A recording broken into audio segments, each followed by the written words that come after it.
Assalamu alaikum to everyone. Hope you are fine and feeling well. And I am host Syed Mohammad Ali Haider. You are watching मेरी कामयाबी channel. और आज हम पेश खिदमत हैं रमज़ान स्पेशल टॉक शो के साथ. आज जो हमारे साथ गेस्ट मौजूद हैं वो किसी तारुफ की मोहताज नहीं है. She is very multi talented, dynamic personality की मालिक हैं और बहुत ही इंस्पायरिंग पर्सनैलिटी है इनकी. एजुकेशन कंसल्टेंट भी हैं. इसके अलावा ये CEO हैं सोच मैटर की एंड को founder CEO also work pro की भी हैं and managing director GMS private limited की भी हैं. जानना चाहेंगे इनकी कामयाबी का सफ़र और इनके जो रमज़ान रूटीन है वो किस तरह गुजर रही है. So let's start our show. अस्सलाम वालेकुम. वालेकुम अस्सलाम. कैसे मिजाज हैं आपके? अल्हम्दुलिल्लाह खैरियत से. रमज़ान कैसे जा रहे हैं, आप ज़रा शेयर करें हमारे साथ. रमज़ान अच्छे जा रहे हैं. It's always been a very blessing time. मेरे लिए रमज़ान की रूटीन ऐसा नहीं होता कि जो लोग सोचते हैं ना कि रमज़ान आ गए अब कोई काम नहीं करना है, अब जो करेंगे अब रमज़ान के बाद करेंगे, ईद के बाद करेंगे. बट आई बिलीव कि रमज़ान में हमें एक बहुत अच्छा जो है ना टाइम मिलता है अपनी स्केड्यूल को ठीक करने का, और मैं उसको बहुत प्रोडक्टिवली लेती हूँ अपने आपको, यानी कि अपग्रेड करने का. हाँ बिल्कुल ऐसा ही है, क्योंकि शुरू में 2-3 रोजे तो ऐसा लगता है कि कुछ वीकनेस फील हो रही है, क्योंकि ऑफ कोर्स आपका रूटीन पूरा चेंज होता है. बट आफ्टर 3 days ना मुझे पता होता है कि नाउ आई एम फाइन, और मैं उसमें ढल जाती हूँ क्योंकि अल्हम्दुलिल्लाह प्रैक्टिस रही है रोजे रखने की. तो ऐसा नहीं फील होता कि बस अब आपने कुछ करना नहीं है, चुप रहना है, काम भी नहीं करना है, सोते रहना है, ऐसा नहीं होता. अच्छा, आप एजुकेशन कंसल्टेंट भी हैं, इसके साथ आप मेंटल हेल्थ अवेयरनेस पे भी काम करती हैं. बिल्कुल ऐसे ही है. तो आप क्या समझती हैं कि जो हमारी सोसाइटी है, हमारे माशरे के अंदर जो लोग हैं उनकी मेंटल हेल्थ अवेयरनेस कहीं ना कहीं कुछ कमी का शिकार है, और जिसकी वजह से बहुत से मसले मसाइल दरपेश आते हैं, पैदा भी होते हैं. ऐसे ही है. तो इस पे हमें किस तरह उसका सम अप करना चाहिए? मेंटल हेल्थ की देखें, मैं ना काफ़ी सारे प्लेटफॉर्म पे काफ़ी सारे जो है ना डिफरेंट ग्रुप्स के साथ या डिफरेंट ऑडियंस के साथ बात कर चुकी हूँ. क्योंकि कुछ लोग कहते हैं कि मेंटल हेल्थ जो है वो आप बच्चों के बारे में बताएं, बड़ों के बारे में बताएं, फैमिली का बताएं. It's a very vast topic. बहुत कुछ है बात करने के लिए. आजकल के ज़माने में जो सबसे ज़्यादा बात की जाती है वो कहते हैं बच्चे, जेन ज़ी के बारे में ज़्यादा बात की जाती है कि बच्चे बात नहीं सुन रहे, उनकी अपनी ओपिनियन है. बट मैं कहती हूँ कि जेन ज़ी हैज़ देयर ओपिनियन ना, दैट मीन्स उनके पास अभी जो है सोचने समझने की सलाहियत है. और सबसे ज़्यादा ज़रूरत जो है ना वो मिलेनियल्स को, जो बड़े हो चुके हैं, उन लोगों के एक माइंडसेट बन चुके हैं, वो उससे बाहर नहीं आ रहे, अनलर्न नहीं कर रहे. उन लोगों को बहुत ज़रूरत है कि ये चीज़ समझें कि जैसे वक्त के साथ साथ आप चीज़ें बदलते हैं, टेक्नोलॉजी के साथ आप जिद्दत इख्तियार करते हैं, ज़माने के साथ बदलना चाहिए. इसी तरह मेंटल हेल्थ भी एक वो फैक्टर है जिसमें लोग अब इस बारे में बात करें और समझने की भी कोशिश करें कि क्यों ये ज़रूरी है. क्योंकि इट इज़ नॉट नेसेसरी कि बच्चा है कोई या कोई बड़ा है तो उसको ही, जैसे हमारे ज़माने में कहा जाता था कि बच्चों को सरदर्द नहीं होता, लेकिन आज बच्चा बहुत अवेयर है. ठीक है, सबके अपने अपने मसाइल हैं, और फिर पाकिस्तान जैसे मुल्क में जब आप रह रहे हो तो बहुत ही मसले मसाइल हैं. ऐसी है. और ये भी कहा जाता था कि पहले कहा जाता था कि नौजवान हैं, इनको BP नहीं होता, इनको कुछ नहीं होता.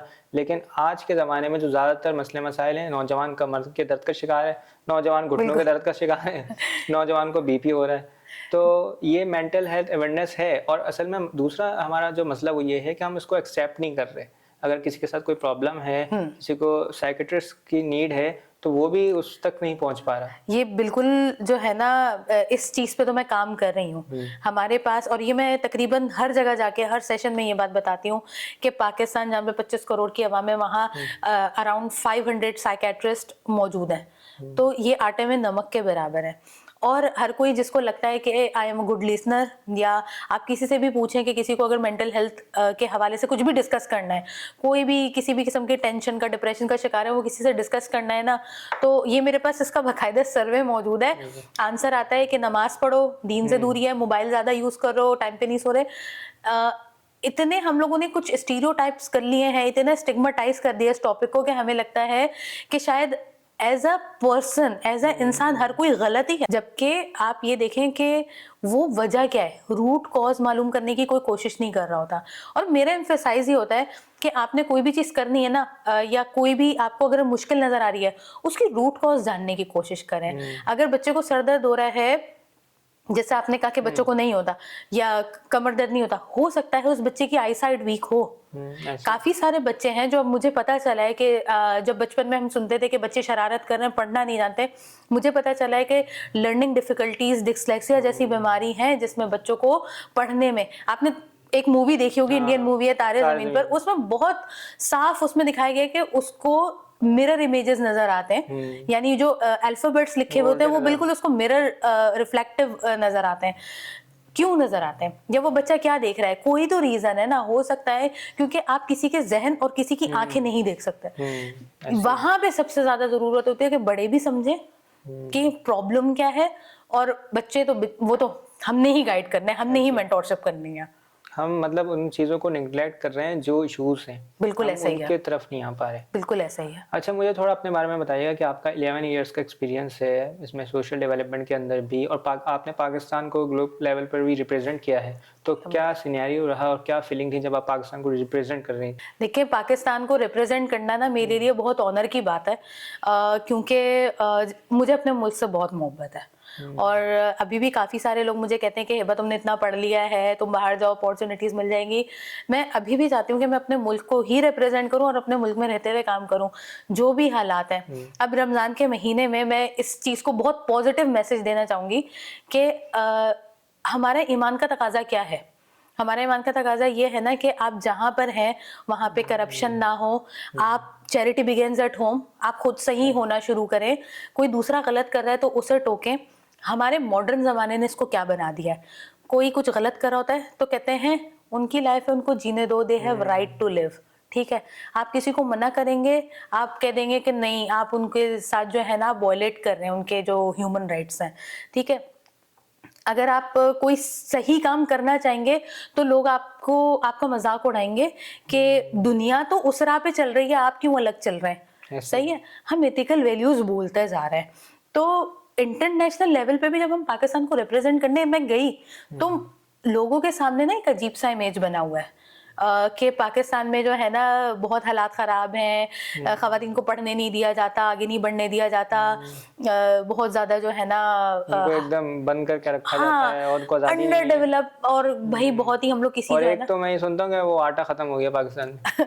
आटा खत्म हो गया, पानी नहीं आ रहा, बिजली नहीं है, गैस नहीं है, हम लोग बहुत खराब हालात में रह रहे हैं। तो ये इमेज आते हैं जब हम जाके रिप्रेजेंट करते हैं, हम जैसे जो और भी लोग हैं जो रिप्रेजेंट करते हैं पाकिस्तान को, वो सोचते हैं कि यार अगर ये लोग कर रहे हैं रिप्रेजेंट तो ये तो एक दूसरा इमेज है। तो हमें चाहिए, और सोशल मीडिया का जमाना है ना, हम जो पिक्चर दिखाएंगे, जो हम इमेज दिखाएंगे दुनिया में तो वो ही जाएगा ना।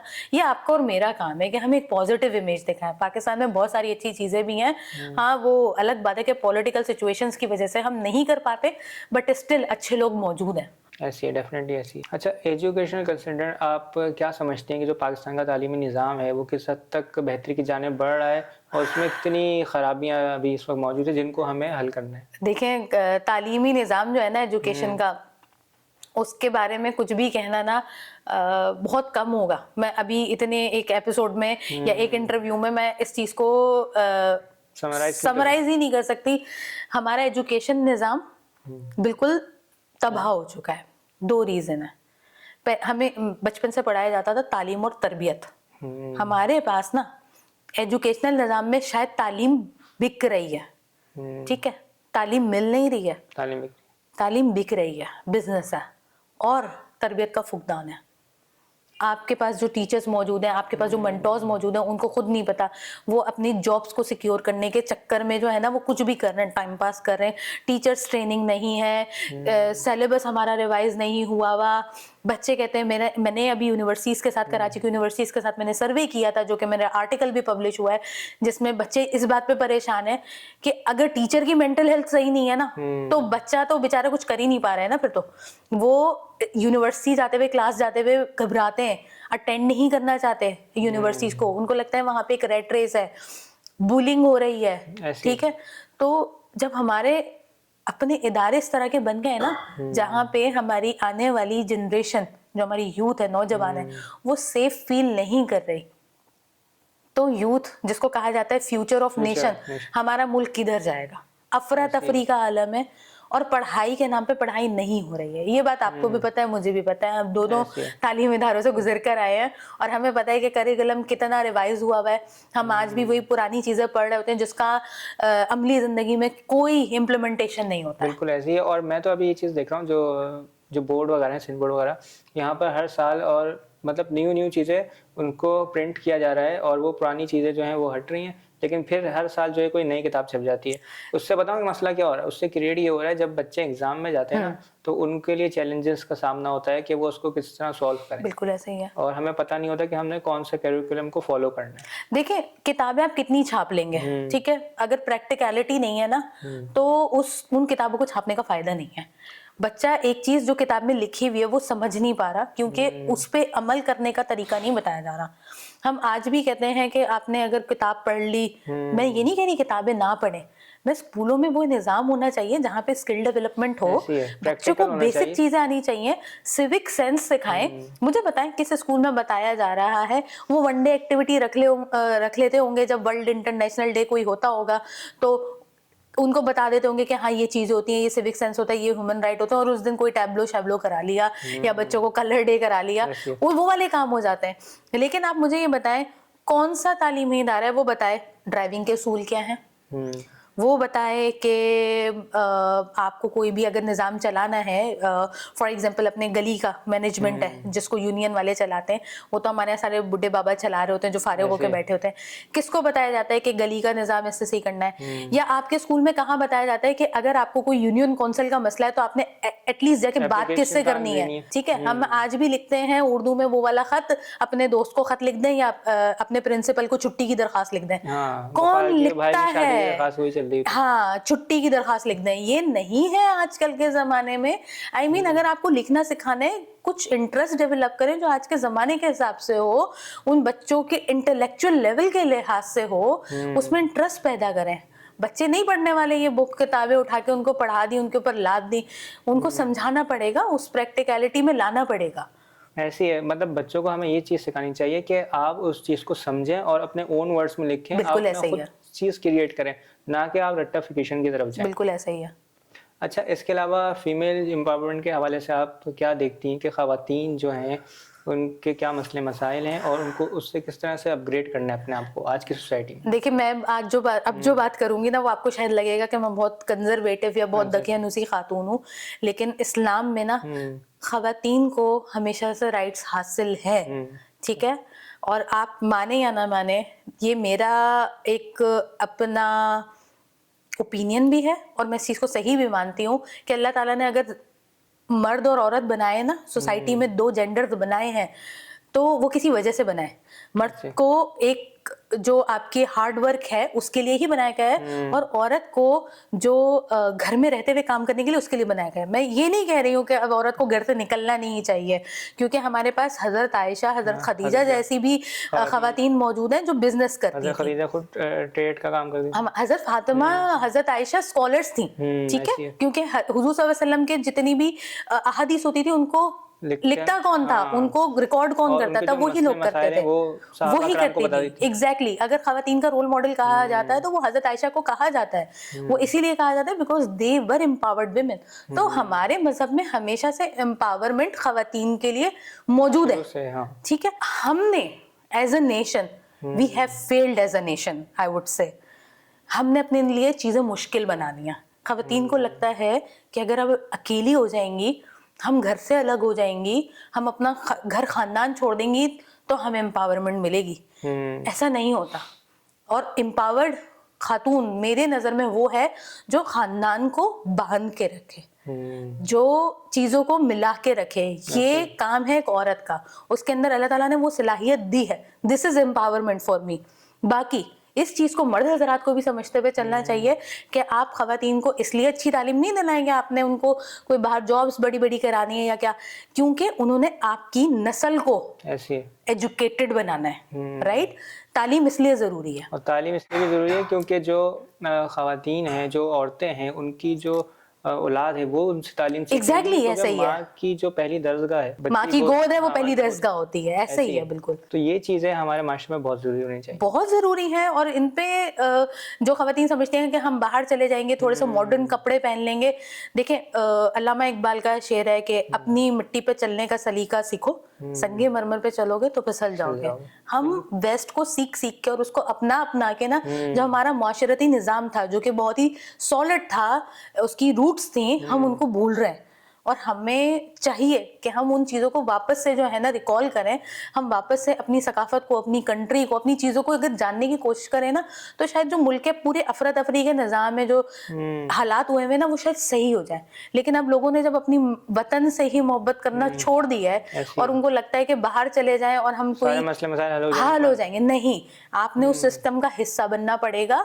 आप ये नहीं कह सकते, अगर आप सिस्टम का हिस्सा नहीं बन रहे, आप ये नहीं कह सकते कि मुल्क नहीं सुधर रहा। You have to be the part of it, otherwise आपके पास कोई राइट नहीं है उस सिस्टम को खराब करने का। ऐसे ही आपको अपना पार्ट भी उसमें कंट्रीब्यूट करना पड़ेगा। अच्छा, एक दूसरा मसला जो बहुत बड़ा वो मैं देखता हूँ कि जो खवातीन इस्टेब्लिश हो जाती हैं, जॉब करने लगती हैं, सॉरी मैं कोई गलत मकसद से बात नहीं कर रहा, लेकिन बास टाइम उनमें थोड़ा सा ना मर्दानापन आ जाता है और वो कहती है कि हम बिल्कुल इक्वल हो गए। तो इस हाथ से आप क्या उनको गाइड करना चाहिए? मैं तो कहती हूँ बिल्कुल गलत ही सोचती हैं, क्योंकि औरतें कभी भी मर्द की इक्वल नहीं है, उनसे ऊपर है। आप जो पढ़ी लिखी खवातीन होंगी ना, आप उनकी बात आप उठा के सुन लें, वो ये कहती हैं उनको, क्योंकि अपने राइट्स पता है, ऐसी रिलीजन के हिसाब से उनको पता है मर्द से ऊपर है। तो वो कभी भी ये बात नहीं करेंगी कि हम जो है ना ऊपर है, नीचे या क्या है। हमें बता दिया गया है, सही है, राइट्स बता दिए गए हैं, जिंदगी जीने का तरीका बता दिया गया है, पढ़ो तो सही। आप ट्रेंड फॉलो कर रहे हो, ठीक है, आपको लग रहा है आपके हाथ में बहुत पैसे आ जाएंगे, सो यू विल फील कि नहीं अब तो हमें किसी की जरूरत नहीं है। ऐसा नहीं होता। आप पौधा भी ना, अगर उसको आप जमीन से जड़ से निकाल दें और उसकी जड़ें थूक जाए तो वो पौधा मर जाता है। This is something every women need to understand in Pakistan, कि आपके मर्द हजरात है ना, अगर आप उनको सही से समझा रही हैं अपनी बात, आज के ज़माने की बात कर रही हूँ, शायद पहले ज़माने में मुश्किल होता होगा, लेकिन आज क्योंकि मर्द भी पढ़े लिखे हैं, औरतें भी पढ़ी लिखी हैं ना, अगर आप उनसे बैठ के बात करें और समझाएं ना, तो उनको समझ आएगी। गलती वहाँ पे होती है या मसले मसाइल वहाँ पे होते हैं जहाँ पे आप मुबहिम बातें करते हैं, जहाँ पे आप अपने बात का मौक़िफ़ सही से नहीं समझा पाते कि आप अगर कोई काम कर रहे हैं या कोई स्टेप ले रहे हैं तो क्यों ले रहे हैं। जहाँ पे क्लैरिटी नहीं होती बात। एग्जैक्टली ऐसा ही है। जहाँ पे खवातीन क्लैरिटी नहीं कर पा रही होती, वहाँ पे वो चीज़ें खराब होती हैं। सिंपल स्ट्रेट क्लियर बात करें, और ये सिर्फ खवातीन के लिए नहीं है, हर किसी के लिए, जिंदगी के हर दौर में आप क्लैरिटी से बात करेंगे ना, तो चीज़ें बहुत आसान रहेंगी, इतनी कॉम्प्लिकेट नहीं होंगी। अच्छा, मुझे ये बताइएगा, रमज़ान के इस मुबारक महीने के अंदर आप जो सोच मैटर है उसको किस तरह लेके चल रही हैं, और ये आपका सोच मैटर है, इसके बिहाइंड द सीन क्या चीजें हैं?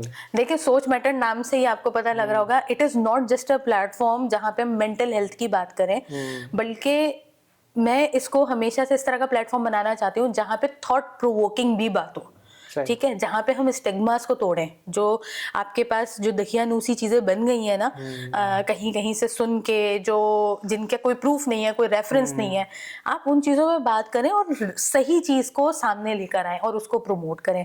दैट्स वाई सोच मैटर्स। आपकी थिंकिंग, आपकी जो सोच है ना, वो बहुत अहमियत रखती है, और अब टाइम है उसको बदलने का। ये मैं काम कर रही हूँ सोच मैटर के थ्रू, कि हम एजुकेशन सिस्टम, हमारा जो कल्चरल सिस्टम है, हम उसको वापस से वो ही पायदारी लेकर आ सकें, ताकि हम एज अ नेशन दोबारा से, अभी जो स्ट्रगल कर रहे हैं ना, तो हम दोबारा से जो है ना खड़े हो सकें। और मेरा जो सोच मैटर के साथ एक जो चीज़ मैंने जोड़ी हुई है, और रमज़ान में भी मैं यही चाह रही हूँ कि हमेशा इस तरह का मैसेज दिया जाए लोगों को कि please do not follow the trends, अंधाधुन नहीं चले जाएं तकलीफ पे। आप थोड़ी सी रिसर्च करें, थोड़ी सी चीज़ों को जानने की कोशिश करें, तो आपको पता चल जाएगा खुद ही कि क्या सही है क्या गलत है। ठीक है, ठीक है, thank you very much miss, आपका बहुत बहुत शुक्रिया कि आपने हमारे शो के लिए टाइम निकाला, और आपने अपना कीमती वक्त जो है थोड़ा सा हमारे लिए निकाला। It's highly honour for me and for my entire team. You are more than welcome, and it is an honour कि हमारी इस तरह की गुफ्तगू हुई। एंड आई होप बहुत अच्छा लगा, और आपसे बहुत इंफॉर्मेटिव बातचीत हुई, और यहाँ से मैं कुछ सीख के जा रहा हूँ जिसको मैं अपनी लाइफ में भी इम्प्लीमेंट करूँगा। Thank you very much. और आप इन दी एंड कोई मैसेज देना चाहें रमज़ान के हवाले से, उसकी जो नेमतें बरकतें उसको किस तरह और मज़ीद दोबाला किया जा सके? मेरा मैसेज रमजान के हवाले से ये है, प्लीज रमजान को ना बर्डन ना समझें। ये एक महीना ना आप साइंटिफिकली भी देख लें, जो फास्टिंग है आजकल लोग जो है वो डाइटिंग कर रहे हैं। डाइटिंग में फास्टिंग रूटीन आ गए हैं।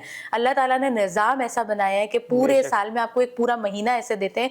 एंड अभी बहुत, क्योंकि मुझे मैसेज देना है तो मैं इसको बहुत शॉर्ट इस तरह से बताऊंगी, खुद ही सर्च करें कि ये एक महीना किस तरीके से आपकी बॉडी को क्लींस करता है। Yes. तो रमजान को बर्डन ना समझें, प्लीज सोए नहीं, आप रोजे रखें, काम करें। पूरी बाकी के जो 11 महीने हैं ना वो आपकी जिंदगी के बहुत हेल्दी तरीन गुजरेंगे अगर आप इस रूटीन को समझ जाएंगे। और बिकॉज इट्स अ ब्लेसिंग, उसको ब्लेसिंग ही समझें। नहीं तो लोग फिर ये कहते हैं ना, अब रोजे नहीं रखे तो क्या हुआ, हम इतने तो मुसलमान है कि ईद मनाएंगे, ईद तो मनाएंगे। सिर्फ ईद मनाने के या लिए नहीं भी रमजानों रखे का तो वेट क्या नहीं हुआ, करें। इफ्तार तो कर लेंगे कम से कम। हाँ, इफ्तार तो कर लेंगे। तो प्लीज आप अपने काम करें। और ये छुट्टियां वगैरह ये सारी चीजें, मतलब क्या साल में आप एक दफा इतना भी नहीं कर सकते। बिल्कुल ऐसे ही, बिल्कुल आपने इसमें एक बड़ी अच्छी बात की कि रोज़ा आपकी बॉडी को क्लीन भी करता ऐसा ही है। और साथ साथ आपके गुनाहों को भी क्लीन अप कर जाता है। बिल्कुल ऐसा ही है। तो आप इसी तरह रोज़े की नेमतें बरकतें समेटते रहें। बहुत शुक्रिया आपका वंस अगेन। एंड नाज़रीन, फिर हम मिलेंगे अपनी रमज़ान स्पेशल टॉक की किसी नई एपिसोड के साथ। तब तक रखिएगा अपना ख्याल और रमज़ान मुबारक। अल्लाह हाफिज़।